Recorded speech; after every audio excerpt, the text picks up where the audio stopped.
সারাদিন কি করো? আমার অফিসে যাওয়ার মতো একটা শার্ট ধোয়া নাই। আমি সারাদিন নাকটাই না ঘুমাই, দেখো না? তাই তো মনে হইতেছে সারাদিন কোনো কাজ কাম নাই, কোনো কামই ঠিক করে দিয়ে করো না। আচ্ছা আরো দুইটা বানাই দাও, তাহলে সারাদিন রাত 24 ঘন্টায় ঘুমাইতে পারবো। বাচ্চা অনের পর পাইছো একটা সুতা, কিছু হইলি বাচ্চা লেগে পারে না কেন? বাচ্চা কি তোমার দুইটা বই? একটা রাতেও কোলে নিয়ে সবাই খালি সারাদিন কয় তোমরা বাচ্চা কাচ্চা কবে নিবা। আমাকে ঘরটা কেমন যেন ফাঁকা ফাঁকা, তাই না? সত্যি আমার ঘরটা একদম ফাঁকা। আমাকে এখন একটা বাবু দরকার। কি যে আমি এখন বাবু কেমনে সামলামো? আরে আমি তো আছি, আমরা দুজন মিলে সামলামো। বিয়ে তো হইলো অনেকদিন, এখন বাচ্চা কাচ্চা নেই। বাচ্চা কাচ্চা সময় মতো না নিলে আর বয়স থাকবো না। এমনিতে বৌমা আসার পর হইতে মোটা ওইটাই আছে। আর আমরা তো আছি বাচ্চা কাচ্চা মানুষ করানোর লেগা। কি হইলো? দরজা খুলতে কতক্ষণ লাগে? বাচ্চা ঘুমাই গেছে, রাই কাজটা টাইম তো লাগবেই। আমি যখন আই তখন সব বাচ্চার অজুহাত। আমারে কইতাছো কেন? ঘরে তো আরো মানুষ আছে, কেন আমি সারা কি অন্য কেউ খুলে দিতে পারে না? একটা বাচ্চা তোমারই, ওই সরকার হয় নাই। দূরে মানুষ বাচ্চা নিয়ে সব কাম করতেছে, উনি দরজাটা খুলতে পারে না। বাচ্চা পালন তো খুব সোজা। কই টেবিলে খাবার দাও। রান্না এখনো শেষ হয় না, কিছুক্ষণ অপেক্ষা করো। 2টা বাইজে গেছে, এখন রান্না শেষ হয় না মানে? আরে বাবু ঘুমাইছে মাত্র, কাম করতে তো টাইম লাগবেই। কি যে করে ঘরের মধ্যে সারাদিন কি করো? আমার অফিসে যাওয়ার মতো একটা শার্ট ধোয়া নাই। আমি সারাদিন নাকটাই না ঘুমাই, দেখো না? তাই তো মনে হইতেছে সারাদিন কোনো কাজ কাম নাই, কোনো কামই ঠিক করে দিয়ে করো না। আচ্ছা আরো দুইটা বানাই দাও, তাহলে সারাদিন রাত 24 ঘন্টায় ঘুমাইতে পারবো। বাচ্চা অনের পর পাইছো একটা সুতা, কিছু হইলি বাচ্চা লেগে পারে না কেন? বাচ্চা কি তোমার দুইটা বই? একটা রাতেও কোলে নিয়ে হাসছো কোনোদিন? একটু সুসু পরিষ্কার করাইছো? বাচ্চা কান্না করলো কেন? ওর কি দরকার, কি সমস্যা হইতেছে কোনোদিন এগুলো বুঝছো? বাচ্চার পেটে অসুখ হইলো কেন? বাচ্চার জ্বর আসলো কেন? বাচ্চার পেটে ব্যথা কেন করতেছে? এগুলো কোনোদিন ফিল করছো? এগুলোর দায়িত্ব কখনো নিছো? বাচ্চা সারা রাত জায়গা থাকে, আর আমি সারা রাত কোলে নিয়ে হাঁটি। কখনো ঘুম থেকে উঠে একবার তাকাইও দেখছো যে বাচ্চাটার বাচ্চার মা কি করতেছে সারা রাত?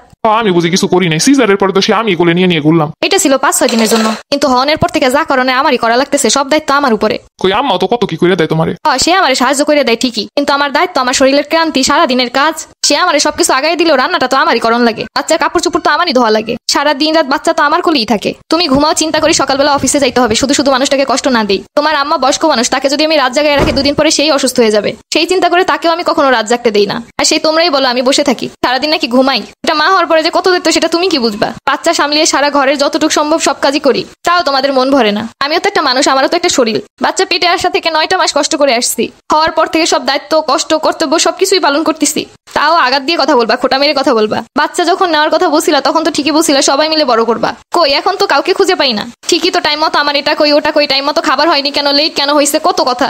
বাচ্চাটাকে নিয়ে খাওয়ার টাইমটুকু পর্যন্ত পাই না। তুমি তো ঠিকই টাইম মতো খেয়ে উঠে চলে যাও। কই একটাবার তো বলো না যে আমি বাচ্চাটাকে রাখতেছি, তুমি খেয়ে আসো। একটা মেয়ে মা হওয়ার পরে তার স্বামীর সাপোর্ট অনেক বেশি দরকার। সেই তুমি তো আমার কষ্টটাই বুঝলা না। ইনকাম করে নিয়ে আসলে সংসার চালালেই বাবা হওয়া যায়, কিন্তু একটা মা হতে গেলে অনেক দায়িত্ব, অনেক কর্তব্য। সব করেও মন পাওয়া যায় না অন্যদের। আবার কথা বাদ দিলাম, তুমি তো আমার হাজবেন্ড। তুমিও আমাকে না বুঝলে আমি কই যাব? তুমি আমাকে আগলে না রাখলে, আমার কষ্ট না বুঝলে আমাকে কে আগলে রাখবে? আমার সন্তানকে আমি আগলে রাখছি, তোমাকে আগলে রাখার জন্য তোমার বাবা মা আছে, কিন্তু আমাকে আগলে রাখার মতো কে আছে বলো? তোমার হাতেই তো আমার বাবা তুলে দিয়েছিল। তাহলে তুমি যদি আগলেই না রাখতে পারো, তাহলে কেন নিয়ে আসছিলে সেই দিন? আমার দুঃখ কষ্টই যদি না বোঝো, তাহলে সেদিন বাবাকে বলতে আপনার মেয়ে আমাকে হাতে তুলে দিতে হবে না, আপনার মেয়ে আপনার কাছেই রাখুন। সত্যি তো, তোমাকে আগলে রাখার মতো এখানে আমি ছাড়া তো কেউই নেই। তোমার অনেক কষ্ট হয়ে যাইতেছে, তাই না? ততটা কষ্ট হইতো না যদি তুমি আমাকে একটু বুঝতা। সব থেকে বেশি কষ্ট লাগে কথার আঘাতে। সব আঘাত ভুলে যাওয়া যায়, কিন্তু কথার আঘাত ভোলা যায় না। একটা বাচ্চা হওয়ার পরে মানসিক শারীরিক কত পরিবর্তন হয় একজন মায়ের। আর তখন হাজবেন্ড পাশে না থাকলে মেয়েরা সত্যিই অসহায় হয়ে যায়।